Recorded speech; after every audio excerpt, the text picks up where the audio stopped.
Good morning.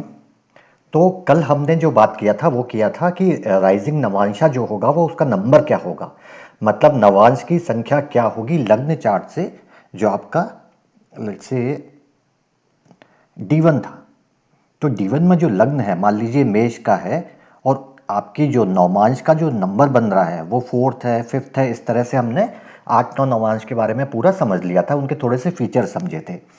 आज हम बात करेंगे राइजिंग नवमांश की कि मान लीजिए आपका नवमांश कौन सा है। आप एरीज बनता है आपका नवमांश में असेंडेंट यानी कि लग्न, या फिर टॉरस बनता है या जेमिनी बनता है, उनके फीचर्स या उनके रिजल्ट क्या होंगे। अच्छा, एक और चीज़ उससे पहले मैं आपको बोलना चाहूँगा, कल आप लोगों ने कई सारे कुछ के मैसेज आए, खुद के कुछ नंबर्स जो है नवमांश के वो चेक किए और कन्फ्यूज़न हुआ कि कुछ चीज़ें मैच नहीं कर रही। देखिए, एक चीज़ मैं आपको स्पष्ट कर दूं अभी से पहले, प्रॉब्लम क्या होती है। देखिए, एक तो प्रॉब्लम क्या है, सबसे पहले कि हम कोई नई चीज़ मिलती है तो उसको यूज़ कर लेते हैं और पुरानी चीज़ों को छोड़ देते हैं।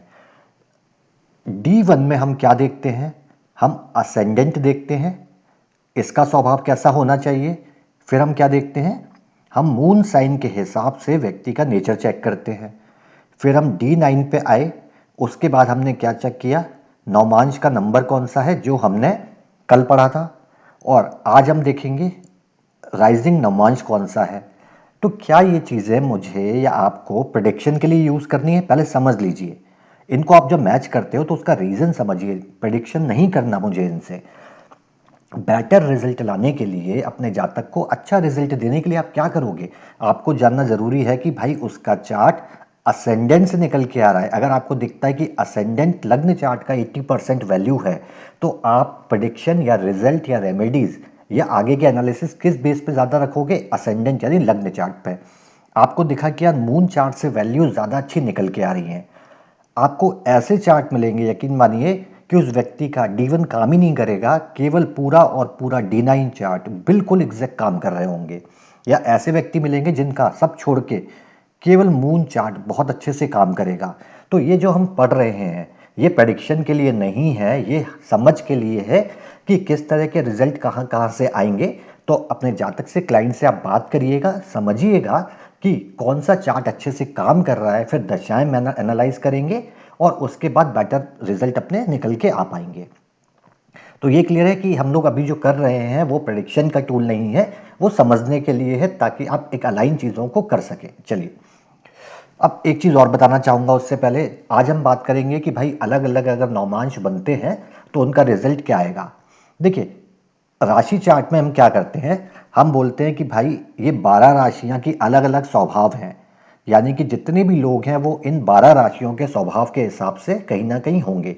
यानी कि अगर टोटल 120 करोड़ लोग हैं तो मैं बोलूँगा 10-10 करोड़ लोगों की एक राशि होगी लगभग, यानी इन 10 करोड़ लोगों का नेचर स्वभाव एक जैसा होगा।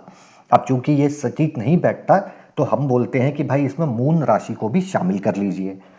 नौमांश आपको एक्सरे करके देता है, जिसका मतलब क्या है, नौमांश बोलता है नहीं भाई 12 राशियां नहीं है, ये 108 तरह के लोग हैं। क्योंकि जिसका असेंडेंट मेष राशि में है उसके लग्न की डिग्री भी अलग अलग होगी, यानी 9 हिस्सों में होगी। यानी अब नौमांश बोलता है कि अगर 120 करोड़ लोग हैं तो उनके लिए 108 ऑप्शन अवेलेबल है, यानी कि लगभग लगभग आप मान लीजिए 1 करोड़ लोगों के ऊपर एक असेंडेंट तरह का इफेक्ट आएगा। ये ज़्यादा फिजिबल दिखता है। ये कहना कि हर राशि में 10 करोड़ लोग जाएंगे, उसकी अपेक्षा इन 108 कॉम्बिनेशन में 120 करोड़ लोग जाएंगे, ये थोड़ा सा अच्छा फिजिबिलिटी शो करता है, पहली चीज़।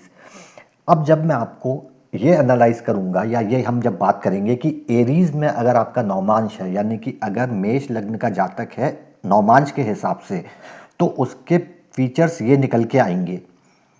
तो अब ऐसा मत करने लगना कि सारे लोग जिनके एरीज हैं वो देखने लगे कि मैं तो ऐसा नहीं हूं। उसका रीजन क्या है, ये लॉजिक किन किन चीजों पे काम नहीं करेगा। एक तो वर्गोत्तम पे, ठीक है, जैसे मेष लग्न की कुंडली है और 3 डिग्री 20 मिनट के अंदर प्लानेट है, तो आपका लग्न कहाँ जाएगा, मेष का लग्न मेष में जाएगा, तो ये वर्गोत्तम हो गया।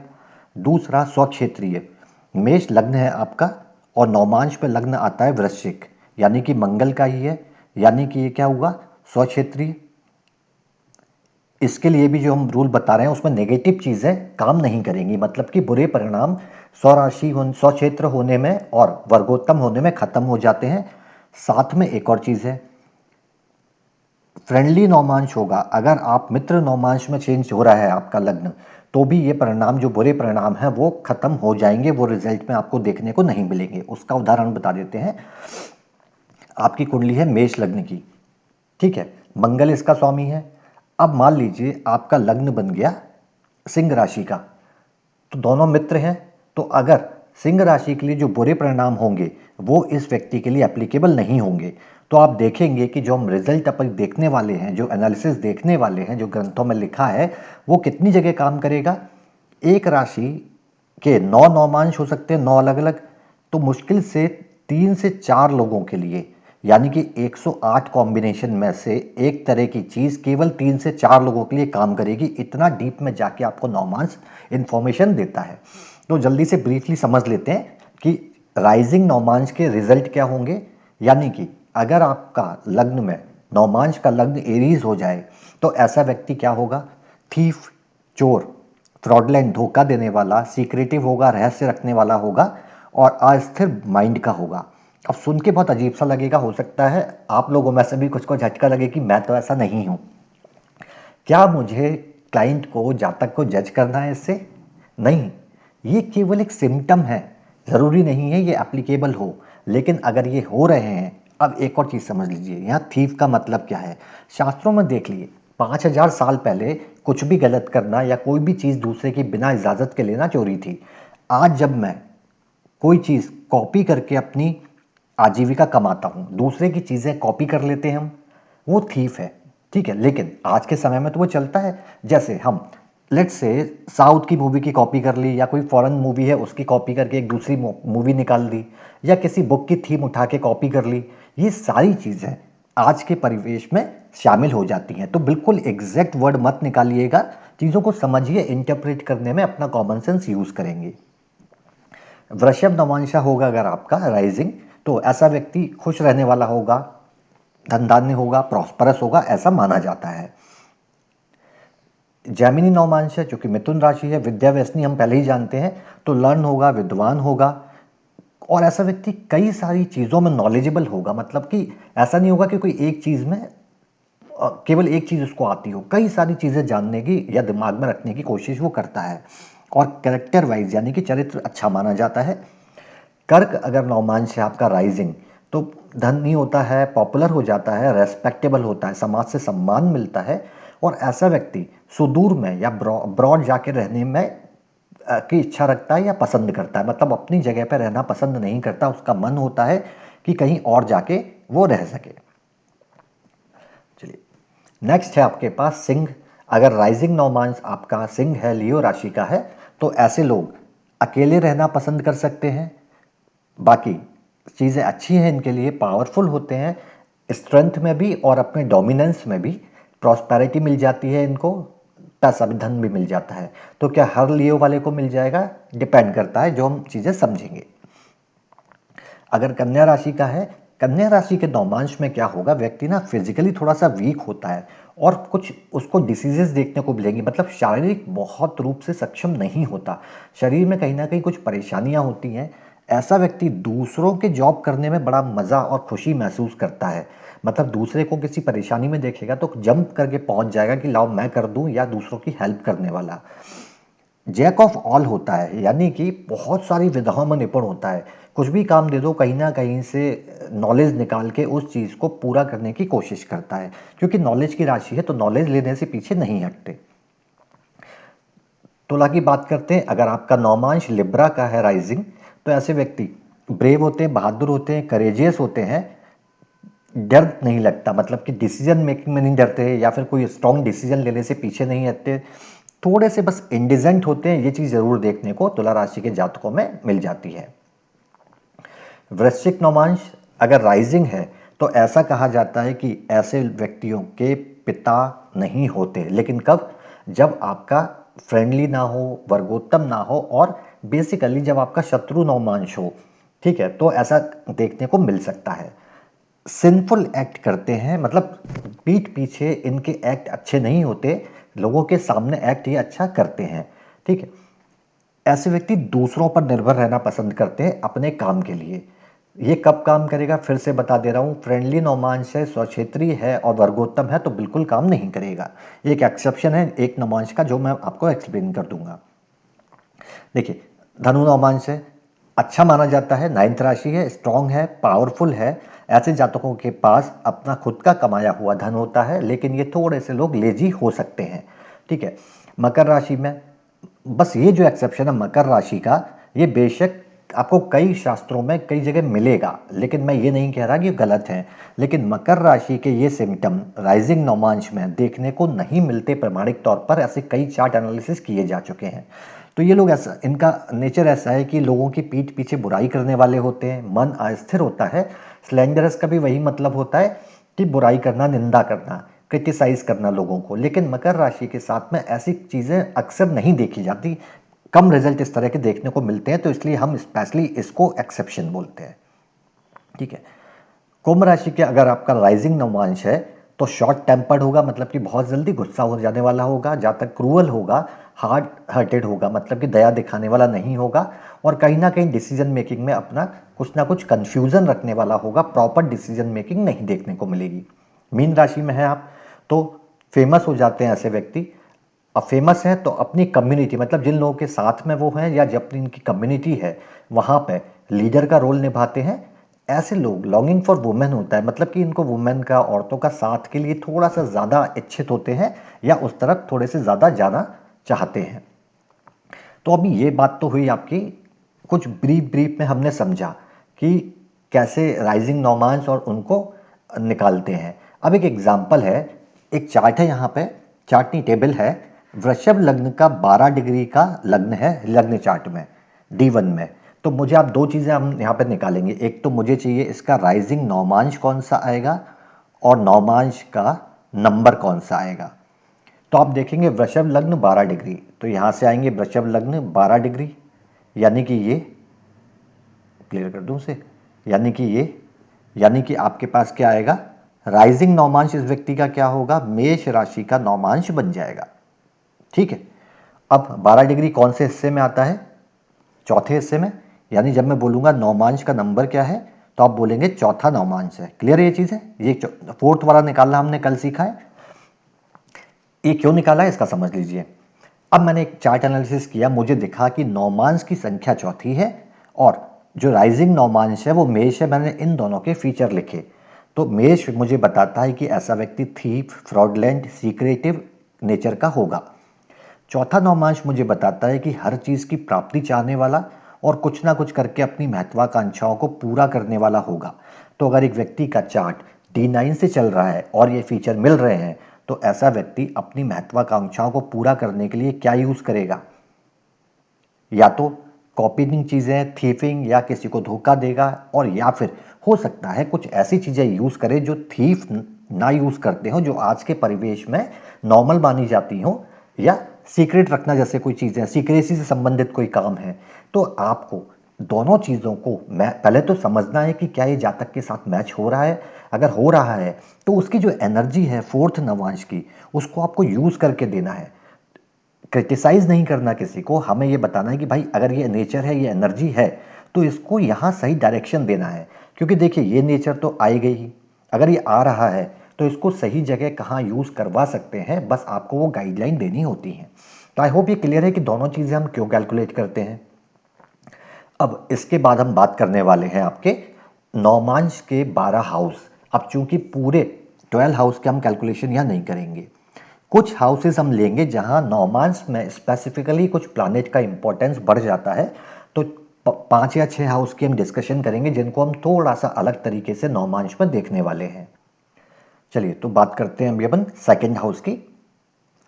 देखिए first house as it is रहता है, वो व्यक्ति के व्यक्तित्व को और स्वभाव को, नेचर को दिखाता है। ये जो सेकेंड हाउस है, हम बात कर रहे हैं नौमांश में, अब सेकेंड हाउस है। सबसे पहले तो ये आपके 10th हाउस का पंचम है, यानी कि ये ट्राइन का घर है। 5th हाउस, 10th से 5th हाउस ट्राइन हो गया, यानी कि 5th हाउस क्या करता है, प्रीवियस कर्मा। क्या मेरे 10th हाउस को पुराने फल यानी पुराने जन्म में किए हुए कामों के फल मिलेंगे, उसके लिए मैं 12th सेकंड हाउस देखूंगा। यानी कि 10th हाउस में अगर कोई बेनिफिट आएगा प्रीवियस बर्थ रिलेटेड चीज़ों से, तो कहाँ से आएगा? सेकंड हाउस से। इसलिए थोड़ा सा यहाँ इंपॉर्टेंट हो जाता है। दूसरा, सेकंड हाउस जो है वो केंद्र है किस किस का? 6, 8, 11 का। केंद्र क्या काम करते हैं? केंद्र एक दूसरे को सपोर्ट करते हैं। तो जब मुझे 6, 8, 11 से रिजल्ट चाहिए होंगे तो उसके लिए भी मुझे सेकंड हाउस को देखना पड़ेगा। प्रैक्टिकल एप्लीकेशन करेंगे तो ज़्यादा समझ में आ जाएगा। अभी केवल बेसिक समझ रहे हैं कि नौमांश में स्पेसिफिकली इन चीज़ों की वैल्यू ज़्यादा बढ़ जाती है। तो सेकंड हाउस 6, 8, 11 का सपोर्टर की तरह भी काम करने वाला दिखेगा आपको। अब ये आपके 8 फ्रॉम 7th है, यानी कि आपका जो 7वां घर है ये किसका है? ये आपका स्पाउस का है, मैरिज का है। और 8वां घर किसका होता है? सीक्रेट्स का होता है। नौमांश के दूसरे घर में बैठा प्लैनेट या दूसरे घर की स्थिति आपको बताएगी कि ये सीक्रेट अफेयर इस व्यक्ति का हो सकता है या नहीं हो सकता। दूसरी चीज़ आप देखेंगे कि नौमांश में इस घर में अगर मार्स और वीनस की युति है, नौमांश के दूसरे घर में मार्स और वीनस की युति है, तो ये अच्छी नहीं मानी जाती। ऐसा माना जाता है कि इस व्यक्ति की ऊर्जा, एनर्जी जो है वो या तो औरतों के पीछे खर्च होगी या विमेनिज्म टाइप की चीज़ों पर खर्च होगी, एनर्जी गलत जगह स्पेंड होगी, ऐसा माना जाता है। तो ये युति यहाँ के लिए अच्छी नहीं है। और देखते हैं सेकेंड हाउस। सेकेंड हाउस है आपका 3rd फ्रॉम 12। कहाँ से? 12वें घर से। 12वें घर से तीसरा है, और तीसरा घर क्या करता है ये हमें पता है। तीसरा घर एक्टिविटी कंट्रोल करता है, यानी कि 12वें हाउस की एक्टिविटी, यानी कि प्लेजर इन बेड या विदेश से संबंधित चीज़ें। तीसरा घर नॉर्मल कुंडली में क्या होता है? आपके एक्ट आर्म्स का, आपकी भुजाएं या एक्टिविटी का, एक्शन का। तो कंट्रोल कौन करता है? तीसरा घर। तो 12वें से तीसरा घर होने के कारण ये आपके 12th हाउस की एक्टिविटी को कंट्रोल करने का भी काम करेगा या उसकी ग्रोथ में भी मददगार हो सकता है। उसके बाद ये है 7th फ्रॉम 8th। 8वें घर से ये 7वां है। 7th house your independent business. आप जब किसी न्यू बिजनेस वेंचर की बात करते हैं, जब हम बात करते हैं कि भाई एक स्टार्टअप की बात करनी है, तो नौमांश में 8वें घर से 7वां घर ये बनने के कारण ये आपको न्यू बिजनेस अपॉर्चुनिटी या वेंचरिज्म के बारे में स्पष्ट डिटेल देने वाला रहेगा। समझेंगे कि प्रैक्टिकल कैसे यूज़ करना है। तो कुछ एडिशनल चीज़ें नौमांश में जो हम स्पेसिफिकली बढ़ा रहे हैं वो इसलिए ताकि जब नौमांश एनालाइज करें तो प्रॉपर इन चीज़ों को यूज़ कर सकें। चलिए थर्ड हाउस पे आ जाते हैं। थर्ड हाउस जैसा मैंने बताया, एक तो आपकी मेन हाउस का जो लग्न है इसकी कंट्रोलिंग करता है एक्टिविटी का। दूसरा थर्ड हाउस है आपके एक्ट, एक्शन। तो यहाँ क्या होता है? ऐसी स्किल जो व्यक्ति के हैंड में है, मतलब कि ये स्किल दिखाता है व्यक्ति की, और इसमें बैठे प्लैनेट इंडिकेट करते हैं कि किस तरह की स्किल होगी या किस तरह की चीज़ें एक व्यक्ति को करना पसंद आता है। जैसे अगर मैं बात करूँ थर्ड हाउस के नौमांश में थर्ड हाउस में मरकरी बैठा है, तो हो सकता है ऐसे व्यक्ति को बुक्स पसंद हो, कम्युनिकेशन पसंद हो। वहीं अगर मार्स बैठा है तो ऐसे व्यक्ति के पास स्किल्स हो नाइफ को यूज़ करने की, स्पीयर्स को, मतलब कि आर्म्स को यूज़ करने की। मार्स आपको डिफेंस भी दिखाता है कहीं ना कहीं, है ना। तो हो सकता है आपको ये चीज़ें, जितने भी इक्विपमेंट्स हैं, इनको यूज़ करने की स्किल्स आपके पास हो या आपको अच्छा लगता हो। दूसरा, आपका जो थर्ड हाउस है ये आपका 7th हाउस से 9th है।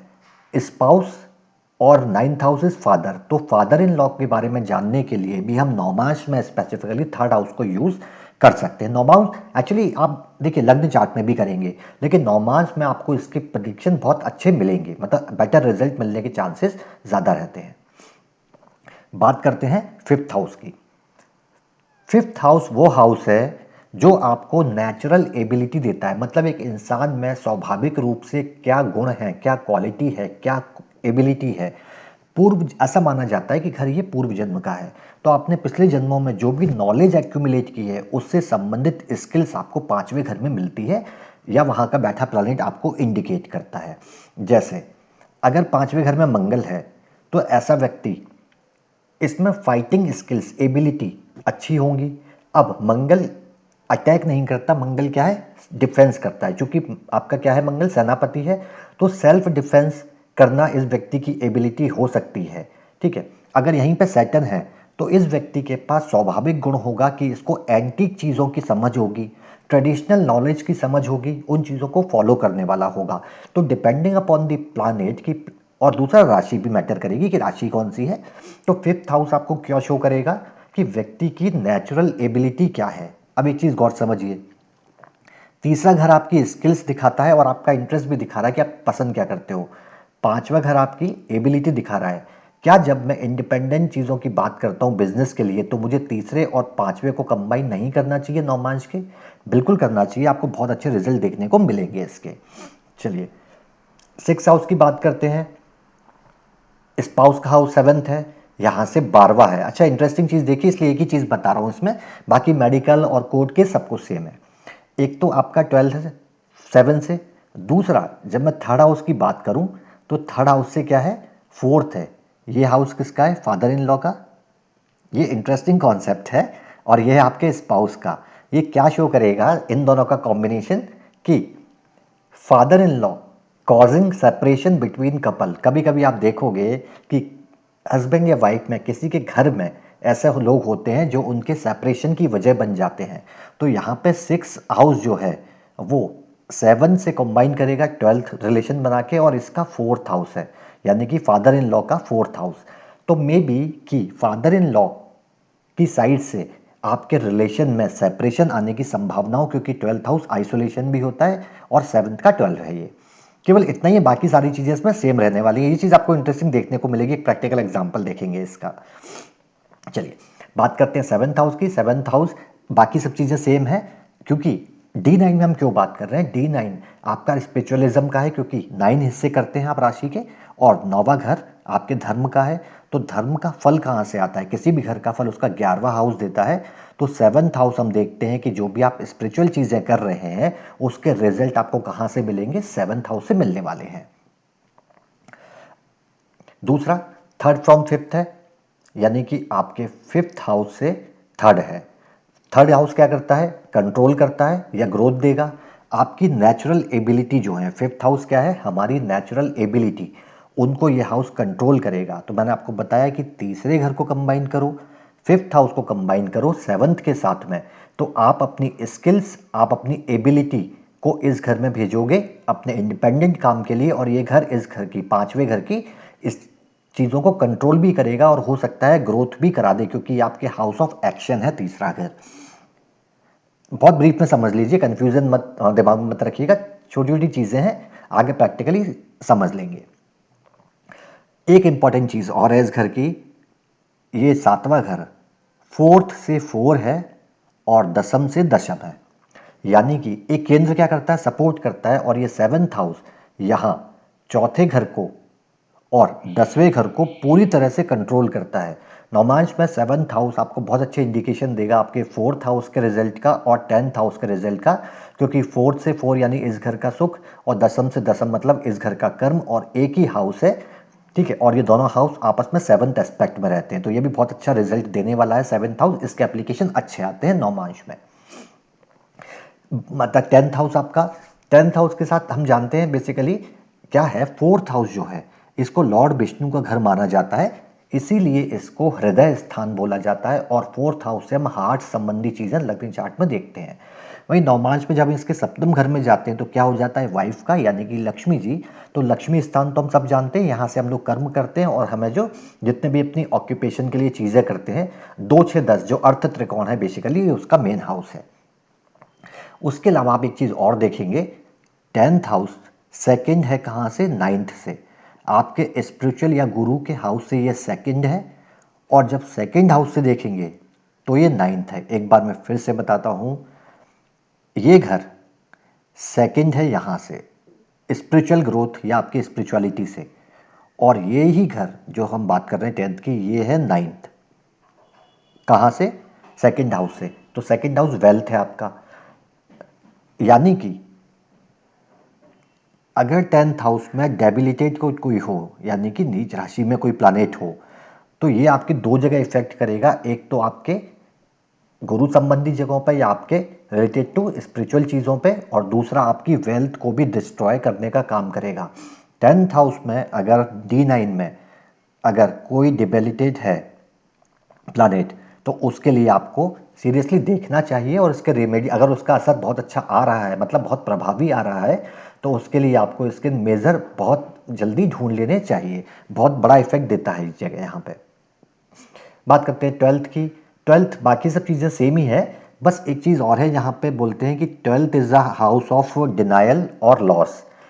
अब क्या होगा, लेट्स से सेवन्थ हाउस कारक, यानी कि अगर मैं बोलूँ कि इस हाउस में वीनस है, वीनस इज अ कारका ऑफ मैरिज, तो क्या करेगा अगर ट्वेल्थ हाउस में है, तो डिनाइल करा देगा या तो मैरिज को, या फिर मैरिड लाइफ में प्रॉब्लम क्रिएट कर देगा।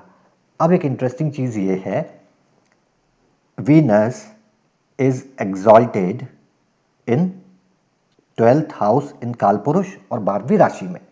अच्छी बात है, बिल्कुल होगा एग्जॉल्टेड यहाँ पे। चलिए मैं कालपुरुष की बात करता हूँ। वीनस सेकंड का लॉर्ड है और सेवन्थ का लॉर्ड है, मारक ग्रह है। मारक ग्रह त्रिक भाव में जाके उच्च राशि में बैठ जाएगा, क्या अच्छा है या बुरा है, सोचने वाली बात है। इसीलिए, और दूसरा, जब 12वें घर की बात कर रहे हैं तो कोई भी प्लैनेट जब यहाँ जाएगा नवमांश में, तो आपको उसको घर से ज़्यादा इंपॉर्टेंस देनी है उसके कारक की, कि वो कारक किस चीज़ का है। और अगर स्वराशि में है तो बात अलग है, यहाँ अगर जुपिटर ही है दैट इज़ ओके, वो ठीक है, हल्का फुल्का इफेक्ट देगा। लेकिन लेट्स से इफ़ यहाँ मार्स है, तो मार्स किसका चीज़ है, आपके एफर्ट का, आपकी डेयरिंग का, आपके एक्शन का, आपकी एनर्जी का। तो वो एनर्जी आपकी डिनाइल हो जाएगी, यानी कि लैक हो जाएगी, वीक हो जाएगी। तो ये कुछ बेसिक्स थे जहाँ पे ये नौमांश के कुछ बेसिक्स हाउस है जिनको हमने समझा, और प्रेडिक्शन में इनको कैसे यूज़ करना है, या D9 में प्लानेट का रिजल्ट या प्लानेट की इंपॉर्टेंस बहुत बढ़ जाती है कि कौन सा प्लानेट कहाँ पे है, यहाँ है, उसके बेस पे रिजल्ट को हम एनालाइज करते हैं, इसलिए ये काम आएंगे।